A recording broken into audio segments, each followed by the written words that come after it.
It's time for Wallow and Friends on Sports 56, presented by Homer Skelton Hyundai. Here's your host, the voice of the Tigers, Dave Woloshin.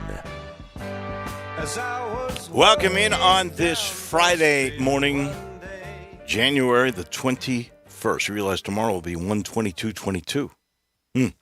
I guess it'll come up. The sun will come up just like it did today after the tough times of last night. You ever cook with a pressure cooker or watch like chicken get done in a pressure cooker? You know, there's a release of steam, and I think with Penny Hardaway, earlier in the year when Memphis barely beat Tulsa, we saw some release of that steam in what is a pressure cooker. And he was short, and he was very unhappy with his team, and it was the first sign that Penny had a bunch of pressure on him, and he was feeling it. Well, last night, the question was presented to him about the team's failings up to now. They'd lost 3 in a row. They've now lost 8 games. Each of those 8 games, they were the favorite to win the game, and they'd lost.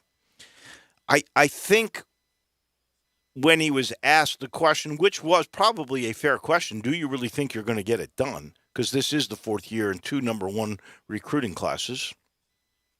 Presented that way was somewhat reasonable, even though there's still a ways to go in this year, and there is a shortage of talent that is on the floor, because the common theme here is you haven't had all your teams since November the 24th, and in the past 5-6 games, you've really missed some critical, experienced older players. And frankly, it is fair to say you started 4 freshmen, because Earl Timberlake is a freshman. He played 7 games last year. He was hurt the whole year. He really didn't play. And has come in and, you know, he's been forced into being a starter because Alo was gone for a while. He's really, they're trying to make him a point guard. I'm not sure he's really a point guard. I don't really believe that was the position he was playing at Miami. But when the question was asked, are you embarrassed? And it was a 16-2 start for SMU. Memphis didn't score for 6 minutes. Memphis had 6 turnovers in 6 minutes. They had gone, I believe, 0 for 5. That's 11 empty possessions. But when you say to somebody, was that embarrassing, you're implying it was embarrassing. What's the real answer you're going to give on that? Had he presented, and it was Jeff Calkins, had he presented that differently, there might have been a different answer. I really don't know. Because if you look and you watch Penny, he asks, do you still think you can get it done? He goes, at Memphis? So he's already pondering what the heck he's going to answer, and he's already upset with the question. But he hasn't blown up yet. It's when the embarrassment comes, that's when he loses it. And I feel for Penny because, you know, I covered Penny as a kid. I watched him play at Treadwell. I watched him play at Memphis and become great. Here's the thing about Penny. He's always been a good guy. He really has always been a good human being. He is generous to all of his friends. He cares greatly about his school. He doesn't need this gig. He does this because he has a passion for it. And the embarrassment thing touched a nerve. Maybe just the question confronting him. Can you get it done? Maybe that question was one that he doesn't feel he deserves, that because Penny is a guy that thinks he can always get it done. And Penny lost it. Instead of the steam being released, the cooker top blew off. And unfortunately for Penny, he's a big name. He's a representative of the school. I am not sure you can ever justify, somehow rationalize that it's cool to blow up and use expletives in front of the media, especially when there's now stories in the New York Post, when it's on Sports Center, where it's everywhere. I would think, I don't know if he'll say this because he's an honest guy, but I don't think there's any doubt that Penny regrets losing his cool. And honestly, Penny doesn't lose his cool in public at all. He was short in that one press conference after they barely beat Tulsa. What was it? It was like 17 questions in 3 minutes and 45 seconds he answered in the main press conference. And then when he came to do radio with me, he did elaborate a little bit more, especially as time went on. And honestly, he was giving me more and more, and then we just sort of ended it. And he did come and do the post-game radio show after the blow-up. And he, again, was very civil, very expansive on what happened. And, he basically said, this wasn't Memphis basketball. He used the term, we didn't fight hard enough. And maybe that is true. And to me, so you're down 16-2, right? But your team shows moxie. They make adjustments in the first half. They start going inside where they've got a huge size advantage. I mean, the tallest starter on that team was 6'5". They had done a really good job on the star of the league, Kendrick Davis. He has trouble with Memphis. The athleticism, the quickness, the length. He had 6 points 2 games ago, 8 points the game ago, or maybe that's reverse. And then last night he gets 20, but he got a bunch of those late in the game, and he got them from the free throw line when Memphis had to foul. He was pretty well stymied, to be honest. And the Tigers bounce back. They get within 2 points, 34-32. They force the ball out of bounds. There's a timeout. There's 6 seconds left on the shot clock. Looks like Memphis is probably going to make a stop here and then have a chance to take the first lead in the game. And they give up a layup at the rim as the clock goes off. And they never recover. It's an 8-0 run, game over. Penny knows it. He identified that as the turning point in the game. And even though he still played hard at the end and tried to play an end game, it was not going to be in the cards. And they lost for the third time in a row. I mean, the difference, if you're just going to examine this game, the difference in the game is Memphis goes 1 from 12 from three-point range. The Mustangs, who averaged 10 threes made per game in league play, had only 6. You did a decent job defensively on the three this game, but you couldn't make any threes. Tyler Harris made the one. If you didn't do that, it would have been the first time since the Guardian Classic against Alabama, John Calipari's team in 2001, that didn't make a three. He made the one. Whew. These are tough times. And now you're at a real turning point in the season. I saw a tweet that came from Landers Nolly that, everything's going to be okay. I hope he's right. I hope he comes back and can play against Tulsa on Sunday. Because if he and Williams don't play, it's trouble. It's trouble. And the excuse that Penny makes that no one wants to hear, to me, is legit, and I said it yesterday before the game. You're starting 4 freshmen. I know. I mentioned Timberlake Society. He's really a freshman. And you started 4 freshmen and 1 junior, Lester Quinones, who was brilliant as a sophomore. And for whatever reason, even though he got in better shape, he's not playing well at all. Quinones' line last night, 34 minutes, he was 2 of 8. He missed 3 wide open threes that would have helped down the stretch to get back in the game. I mean, perfectly run plays. Good passing, wide open, not close. 2 long, 1 air ball, and 1 short. He missed them in a variety of ways. He's not been the Lester Quinones all year from the guy that we saw last year. I don't know why, but he's not. So that's what you started. You started against 5 seniors, by the way. All of them really were transfers. Even Davis, who started at TCU, that Bandamel guy was a junior college guy. They're all 22, 23, or 24. They're all, listen to this, 1,000-point scorers. They've been around a long time.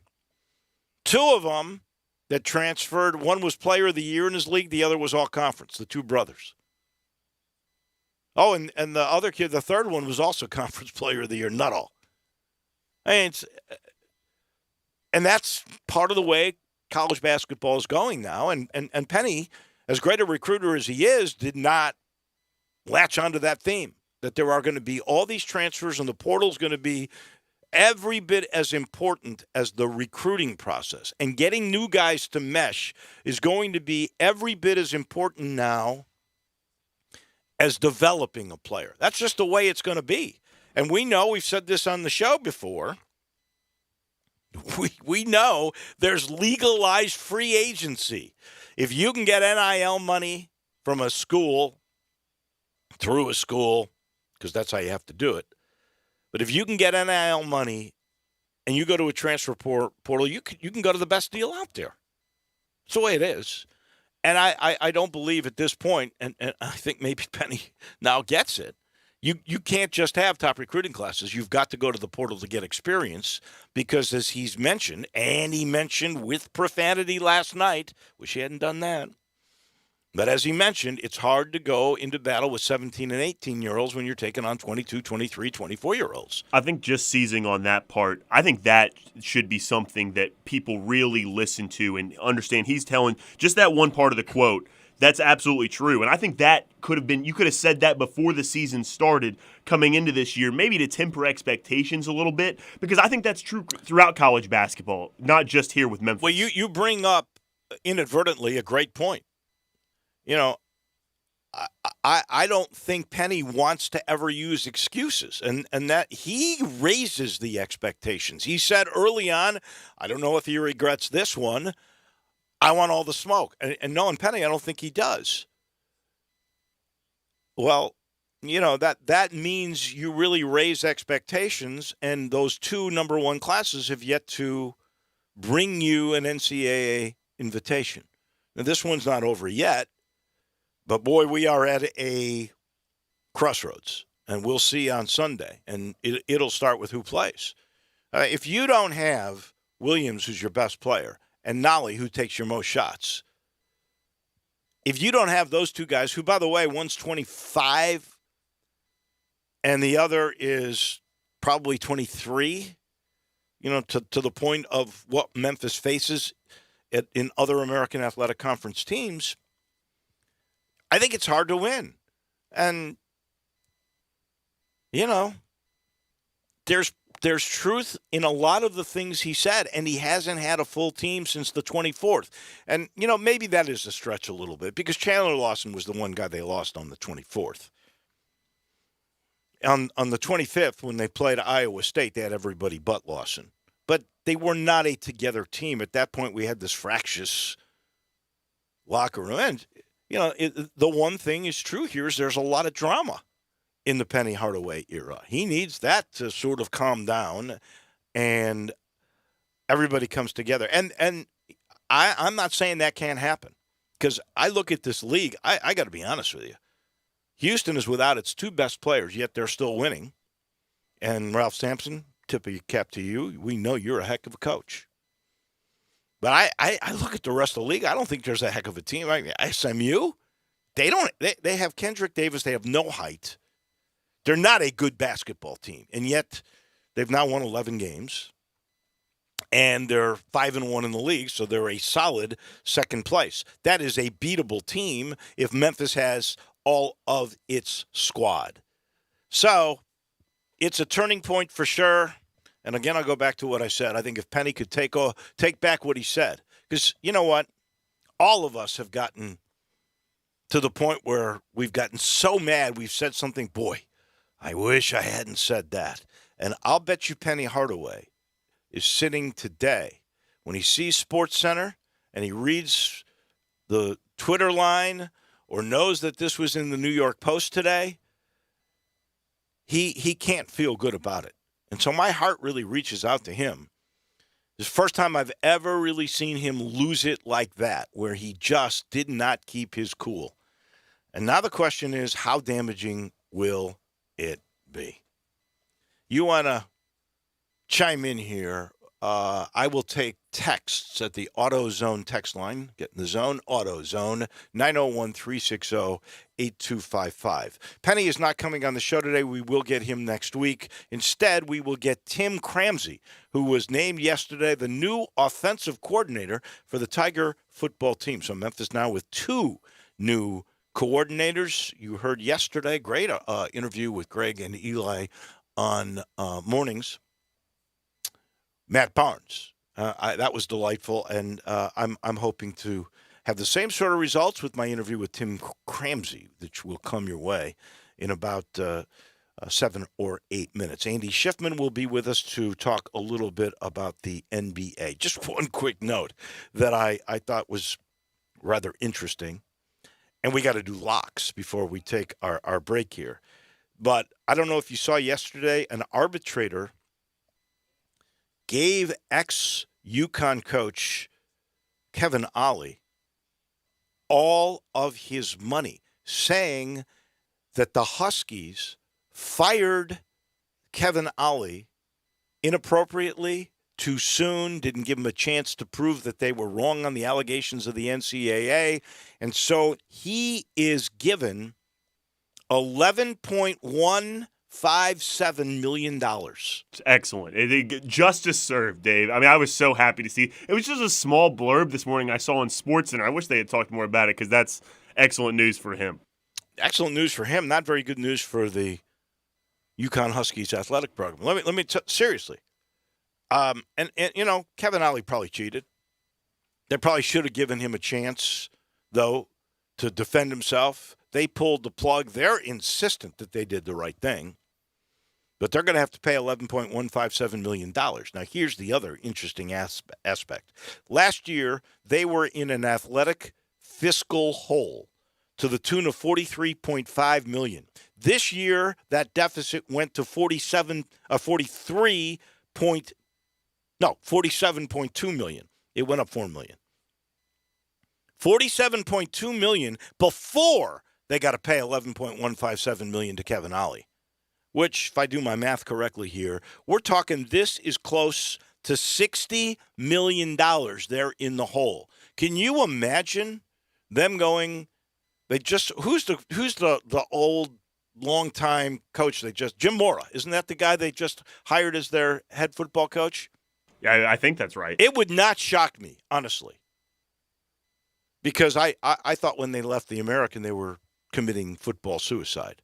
It would not shock me if the UConn AD had to go up to Jim Mora and say, Kevin Ollie just cost us the football program. We have to cease operations. $11 million is not chump change either. But also that could be an argument for not prematurely firing a guy, too. Save some money. That's going to be the argument. They're going to say, whoa, and this is what UConn said in its statement when they said, we think this is ridiculous. They said, oh, that means you're telling coaches they can cheat. Don't worry. They'll still get paid. And, we have to wait until the NCAA comes down. And, the NCAA takes its time. Crazy, crazy stuff. Let's do locks after this. I've got a feeling we're going to take a quick break here. I'm sitting in the Family Leisure Studios, where family and fun come together. We got a floor model sale that's hot and heavy. But you know about floor model sales? Once those floor models are gone, the whole thing is gone. I mean, that's it. So please go see Billy, go see Lindsay, go see all the gang. You have a chance at great, great theater seating, massage chairs, arcades, foosball, air hockey. Check out the deals on spas and swimming pools, too. Woo! It's crazy what's going on at Family Leisure. Let's take the quick pause. When we come back, you'll meet the new offensive coordinator for the University of Memphis. Tim Cramsey comes your way in just a minute. You have opinions? Like a splinter in your mind, driving you mad. We want to hear them. Call or text us on the AutoZone listener line at 360-8255. That's the AutoZone listener line at 901-360-8255. Get in the zone, AutoZone. The new year means the Start Something New sales event is on, so get ready at Gossett Chrysler Jeep Dodge Ram Fiat on the pike. 2021 Jeep Renegade Latitude, $339 a month or $26,250. And get ready for adventure in 2021 Jeep Cherokee Latitude, $429 a month. Get stone cold strength in 2021 Dodge Charger XST at $459 a month. And the muscle masterpiece 2021 Dodge Challenger GT, $488 a month. Trade up and we'll give you more for your ride at Gossett Chrysler Jeep Dodge Ram Fiat. So drive past the rest and come to the best or shop online, GossettMotorCars.net. If you want it, we got it at Gossett Motorcars. All 75 months, 3.99 APR. Must finance with Chrysler Capital, $3,500 down. Renegade MPN 27,951, MSRP 28,5. Cherokee MD 235,765, MSRP 32,090. Charger XSD MH 659,742, MSRP 35,385. Challenger GT MH 66,5256, MSRP 37,475. Includes all rebates and incentives. PF 695. Excludes tax title and license with approved credit. See dealer for complete details. Offer valid through 2/3/2022 with approved credit. Dealer stock only. For years, I have talked to you about James Davis, the finest men's store in all of Memphis. The service, the selection, everything that goes with quality. And I've told you recently about the Stant Perfect Fit shirts. Well, now there's the Stant Perfect Fit pants. Absolutely amazing. Only 2 measurements fed into a computer, and all of a sudden, you've got the perfect fit pants. I'm talking everywhere. The leg, the seat, the bottom, all made to fit your body absolutely perfectly. And there's 80 different fabrics to choose from. You will find the right look, the right fit, almost instantaneously. They start at $162, but you will never find a better pair of pants than these at James Davis Men's Store. And the shirts are still there, and guess what? It's the only place in Memphis that you can find Stant. That's the James Davis Men's Store in the Laurelwood Shopping Center. Bartlett Small Engine has been serving quality power equipment since 1970. They have a full line of power equipment, parts, and services for most makes and models. Bartlett Small Engines has the best brands in the power tool industry: Honda mowers, trimmers, and generators, Steel blowers, trimmers, and chainsaws, Echo trimmers, blowers, and chainsaws, plus quality products from Red Mat and Shindawa. And they're all American made. Bartlett Small Engine is your can-do store. 6780 Summer Avenue. Call 901-386-9779. Listen Sundays at 11 a.m. to join Idlewild Presbyterian Church for worship. Idlewild is a PCUSA church located in Midtown Memphis.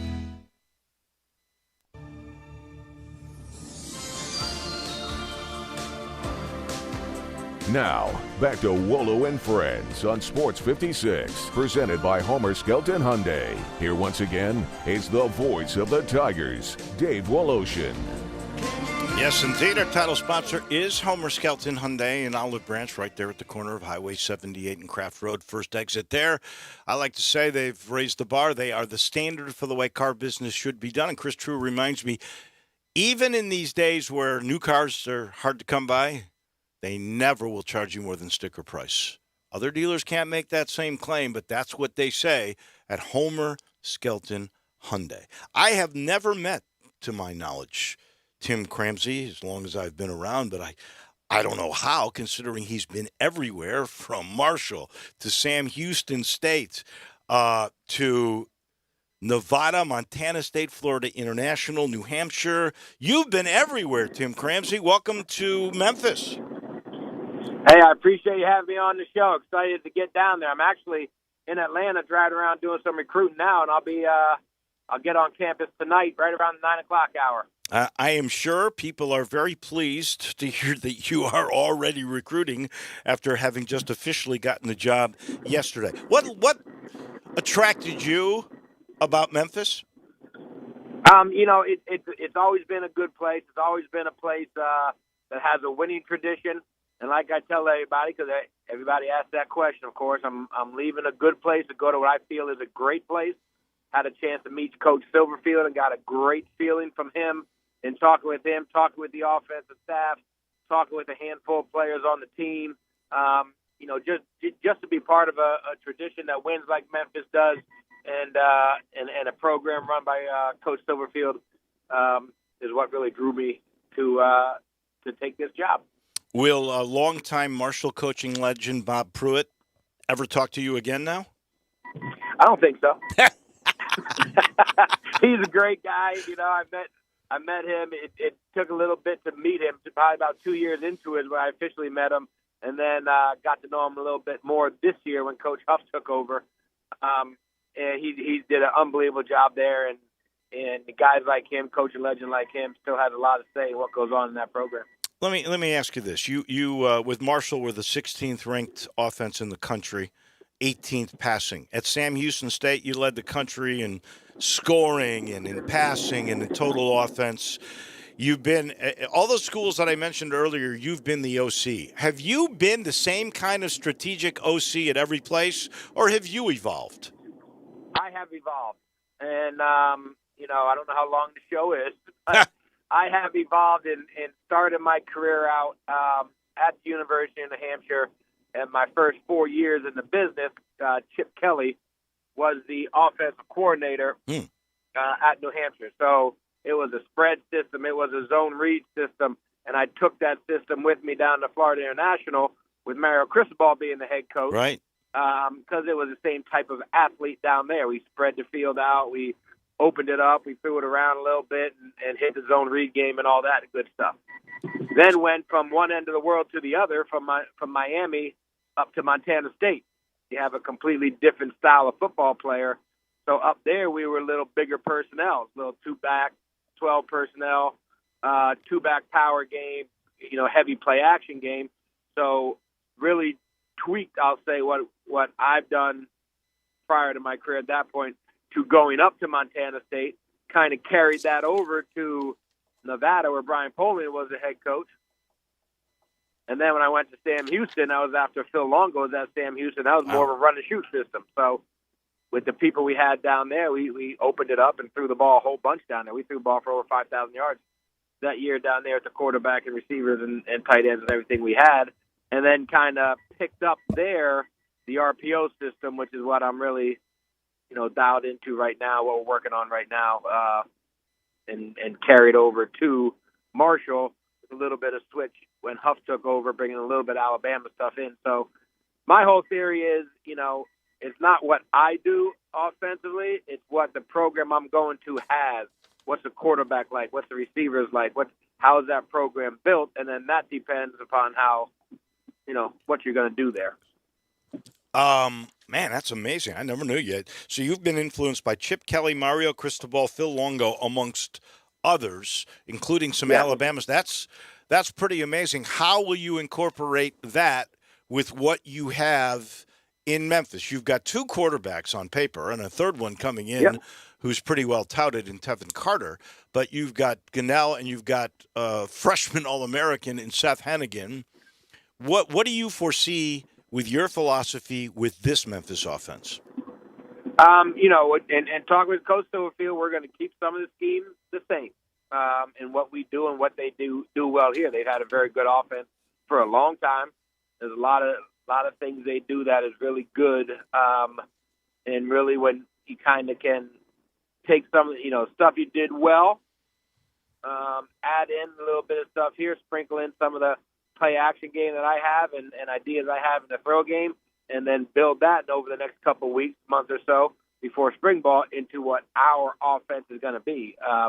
You asked me earlier what drew me here. The quarterback room here, I think, is very strong.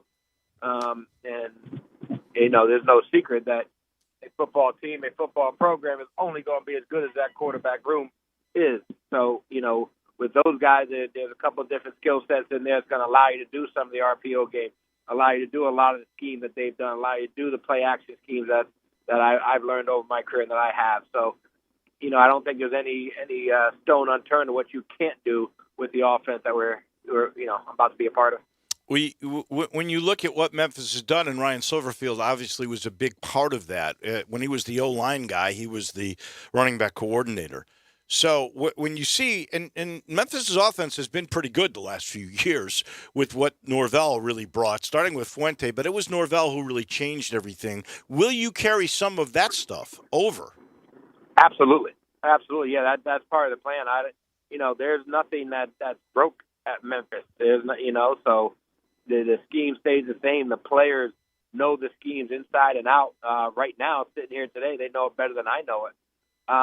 So, my experience is when you go into a program that's been successful like Memphis, I learned the terminology that they have, and I learned the schemes that they have, which, in football, a lot of them carry over. It's just going to be me changing my vocabulary. So, inside zone is called this at Marshall. It's called something else at Memphis. So it's me changing my vocabulary so that the scheme will remain very similar, and then sprinkle in some things I like to do that marry up with what, the system that's in place already. As you said, it's been very successful already and has the players built for that system and a very good group of players. You got 4 of the 5 starters coming back on the O-line. It looks like the running back room could be pretty good. I know there's a recruit coming from Texas they say is blinding speed. You got Brandon Thomas and Clark and Martin back, and you also have this new kid from Northern Illinois that was freshman of the year in the back. So that's pretty solid, but you're losing some receivers, a tight end who was spectacular, a speedster in our own little guy in Calvin Austin. That seems to me to be the biggest need for replacement. Maybe that's what you're recruiting down in Atlanta. What do you think is your biggest need? Yeah, I think you lost. I say we now. We lost a receiver. We lost a tight end who were very good players for us. But in what I've watched and what I've listened to and who I've talked to and got them on the phone, the guys in the program are ready to take that next step. When you lose great players, there's always good players behind them who just haven't had the opportunity because those great players were in the system. So to me, that receiver room is a strong room for us. It's a room that's going to step up, a room that's got a lot of talent. Tight end, there's some young guys in the tight end room that, again, have a lot of talent that right now through this spring, through this summer, through this fall camp, I'll step up and be ready to go and ready to step into those roles and get the ball spread around. I think your offense is at best when a lot of guys are touching the ball.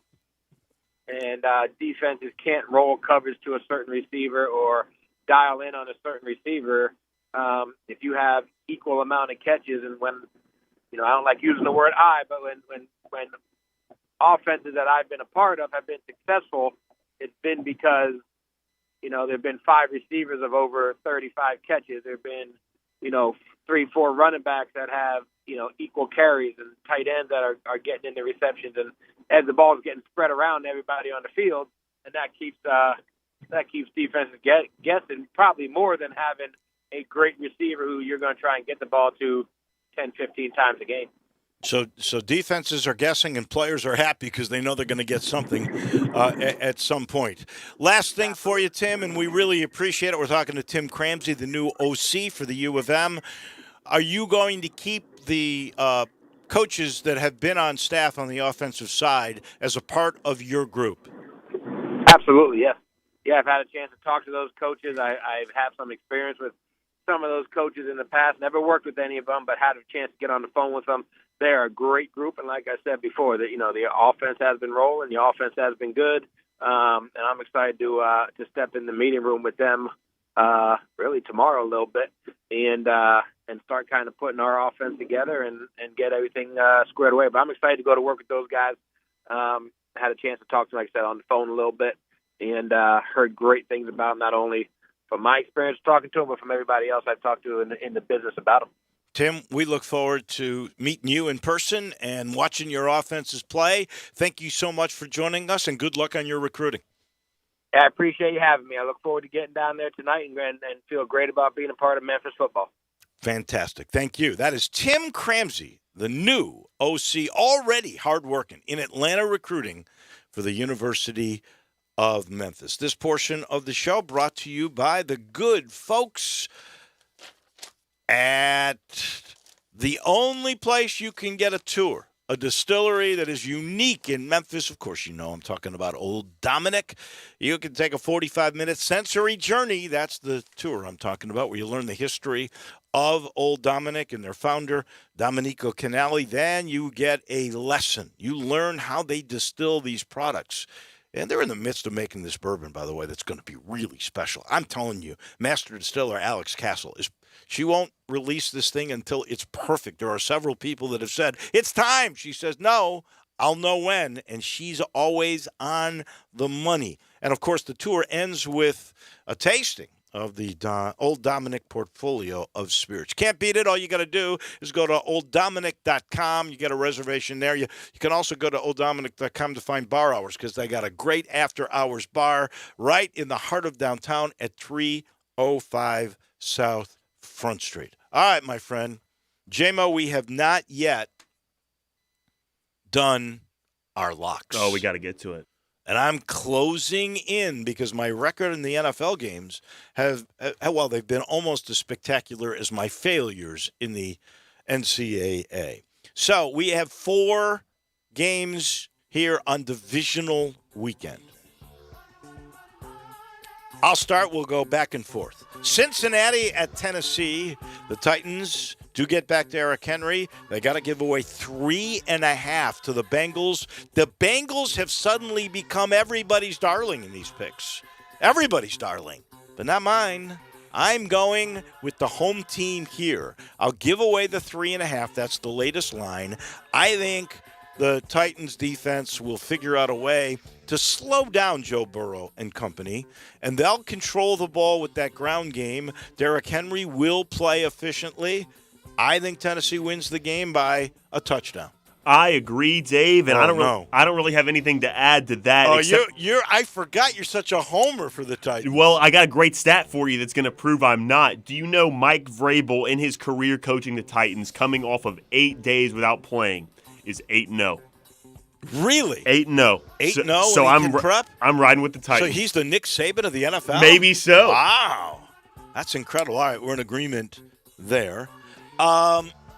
San Francisco at the frozen tundra of Green Bay. You know what a Jimmy G guy I am. You know how I tell you the Niners and Jimmy G. That defense has been pretty good.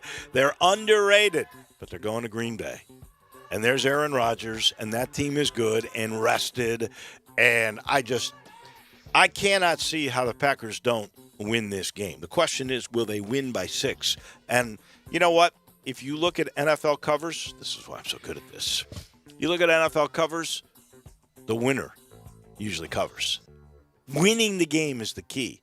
Green Bay will win the game, and they'll win it by more than the 6 needed. Give me the Packers. This game is terrifying to me. It just seems like a coin flip when you add in those 5.5, 6 points or whatever. So I'm also going to take the Packers, but I'm very worried about this one. You are just mimicking me. Joe, hey, well, we still got 2 more, Dave. Maybe not. You are absolutely just trying to keep that lead.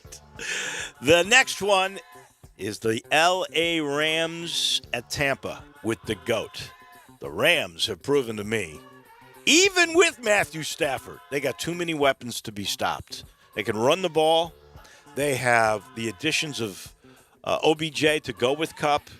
They have not just Aaron Donald, but now you put in Von Miller, and they're unstoppable. They just look too good for anybody, even going to Tampa. I say the defending champions go down. It's only a field goal that you're getting, but I don't think the Rams are going to need it because they're going to win straight up. Give me the L.A. Rams. You're not going to like this. I also have the Rams in this one. Although, this is another one kind of like the last one. It's kind of a coin flip to me. I think the Rams have looked really good, but, it's kind of like betting against Belichick. I don't like betting against Tom Brady, but nonetheless, I'm also on the Rams. Speaking of coin flips, this is the hardest game for me to pick. The line actually went from 1.5 to 2. People are putting their money on 2.5. People are putting their money on Kansas City, but I'm not. Buffalo, they become the team. Buffalo, with Josh Allen and their defense, weather's not going to bother them, I can tell you that. Look what they played in Buffalo. Their dismantling of New England and Bill Belichick last week tells me they have definitely arrived. I had them and the Rams in the Super Bowl before the year began. I'm still alive in that scenario, and I think Buffalo is going to win at Kansas City.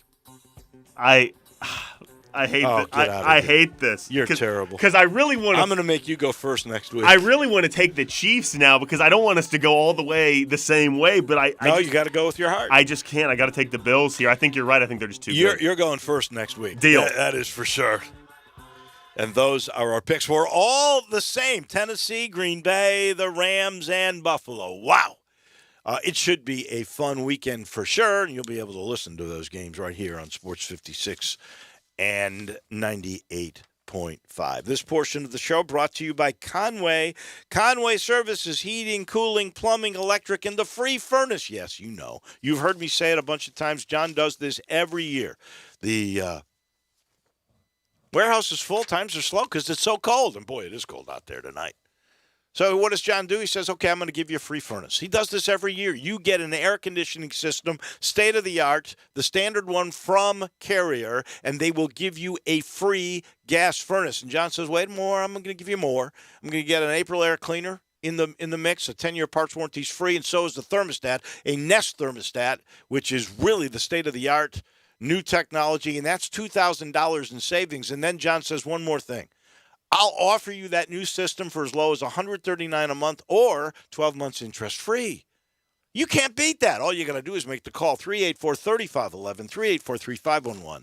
Conway Services, heating, cooling, plumbing, and electric. We'll pause for just a second. When we come back, Andy Schiffman on the NBA. He comes your way in just a minute. Sports 56 Happy Hour with Johnny Radio, presented by Tito's Vodka, from 11 to 1 every weekday on Sports 56 and 98.5 FM.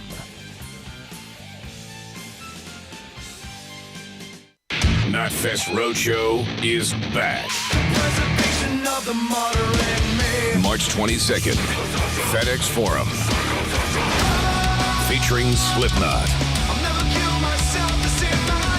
Plus special guests In This Moment and Ginger. On sale now. Buy tickets at LiveNation.com. Visit NotFestRoadshow.com for more. The new year means new great savings at Gossett Kia on the Pike. 10 years of worry-free driving. We Gossett with Kia's 10-year, 100,000-mile powertrain limited warranty. Take your pick. 2022 Kia Forte LXS or 2022 Kia Sportage, $199 a month. Forte, $27.99 due at signing. Sportage, $34.99 due at signing. Let your adventures begin with 2022 Kia Sorento, $359 a month, $34.99 due at signing. All 36-month leases. Come see Bobby J. He's ready to put you in a new Kia today. Gossett Kia, 1900 Covington Pike, or shop 24/7. KiaCovingtonPike.com. If you want it, we got it at Gossett Motor Cars. All 36-month leases, $650 acquisition fee, 30,000 miles per year, 20 cents excess mileage. Sportage, N702, 7277, MSRP 25,460. Forte, NE44, 2833, MSRP 21,980. Sorrento, NGO 990119, MSRP 35,340. Includes all rebates and incentives. PF 695. Must finance through KMF. Excludes tax title and license with approved credit. See dealer for complete details. Offer valid through 2/3/2022. Dealer stock only. Susan, it's so great to finally be able to get together again. Oh, it sure is. And I really appreciate you picking up the bill. I'm happy to. I've got the extra cash. Since we've all been driving so much more again, I've been using Get Upside, the free gas app that pays you cash back for every gallon of gas you buy. Wait a minute. Are you saying you actually get paid cash when you buy gas with the Get Upside app? Yes, up to 25 cents a gallon. Cash back every time I buy gas. Does that actually add up to anything? Some months I make $200 to $300. Wow, that's serious extra cash. I'm downloading the free Get Upside app now. Download the free Get Upside app now in the App Store or Google Play to save up to 25 cents a gallon when you buy gas. Use promo code PATH for a 25 cents a gallon bonus on your first tank. That's up to 50 cents a gallon on your next fill-up. You can cash out anytime to PayPal or an e-gift card for Amazon and other brands. Just download the free Get Upside app and use promo code PATH for a 25 cents a gallon bonus on your first tank. That's code PATH. If you want to make money in sales, Flynn Broadcasting wants you. If you can sell, Flynn Broadcasting has a great career waiting for you. If you can sell, we have great benefits, salary, commission, sales leads, and a great place to work. If you can sell, let us know today. Send your resume to jobs@flynn.com. Can everyone sell? No. But if you can, Flynn Broadcasting wants you. Apply today at jobs@flynn.com. Start your great career today at jobs@flynn.com. Flynn Broadcasting wants you. Now, back to Wolo and Friends on Sports 56, presented by Homer Skelton Hyundai. Here once again, it's the voice of the Tigers, Dave Woloshin. Final segment of our week brought to you by my friend Sheldon Rosengarten, Mark Spensdorf, who gets the job done. That's why they call him Sheldon, and that's no joke. Now, he loves to joke about what a bad golfer is. You can't play golf now anyway. Wouldn't matter. But what he does is study and works. And I mean, he does it 24/7, 365. I've never seen a guy that works as hard as he does, and he's got the strategic marketing program that works. It includes Shell Bucks. There's nobody like him. He prices everything right, and again, he works it to the end. He likes to say, you got to talk to 2 or 3 guys. That only makes business sense. Make sure one of them is him, and then I promise you, he will move your home. Look at what he does at MemphisRelocate.com, and then make the call, 483-0546. MemphisRelocate.com, 483-0546. If you're looking for a home or you want to move yours, there's nobody better than Shell Done. Always a pleasure to go to Chicago. It's really cold here, Andy Schiffman. How cold is it in the Windy City? That's what I hear, but y'all are soft down there. Come on, I'm dealing with single-degree temps up here most of the time with the wind chill. So wait. It was 9 degrees with the wind chill here today. It was like that is 17 degrees. Yes. I thought you were going to tell me it's 33 degrees. No. Don't go telling us we're soft. I mean, we're the home of the mighty Grizzlies. Come on. The mighty Grizzlies, who I was able to see Wednesday night in Milwaukee, and leaving that game, I was freezing, but luckily didn't have to be outside much. But that was a tough one Wednesday. You could see the depleted roster they had without Dylan Brooks, Tyus, and Desmond Bain. I think the first half, besides Jaws 3 threes, they didn't hit a 3. I think they were over 14 from 3. Well, don't forget no Anderson. No Anderson either. Yep, no Kyle. That's right. And I was talking to Santi and Brandon and Xavier, 3 of my guys, after the game that night, and it was definitely tough. But everyone was in good spirits and just looking to bounce back, kind of start another streak. And if you're going to lose, there's no shame in losing to the world champs on the road when you don't even have your full healthy roster. So. Just trying to keep it going here. I mean, they're first in the division, obviously, over Dallas. They're I think a game up over Utah for third in the West, which is remarkable. So I know they got Denver coming up. That's going to be a tough one tonight. I mean, they're not losing to cupcakes or non-playoff teams. And Dallas is a really good team. Losing on the road to Milwaukee's tough, and they're going to have a chance to see Dallas again Sunday on the road. So these are some tough games on this trip. Let me ask you a question I asked everybody a little earlier in the week. It was actually asked by the panel on TNT during the it might have been the Milwaukee game, and no, it was the Martin Luther King Day game. Excuse me, and that is, there's obviously a good chance that the Grizzlies are going to end up with the number 3 seed. I mean, I think that's legit. Heck, they're only 2 games away from 2. Golden State, and they're going down the tubes here. They've lost a bunch in a row. And the Grizzlies have taken 2 out of 3 from them. My question for you is what 3 of the 4 panelists said yes to. Will the Grizzlies win a playoff series this year? Oh, I think so.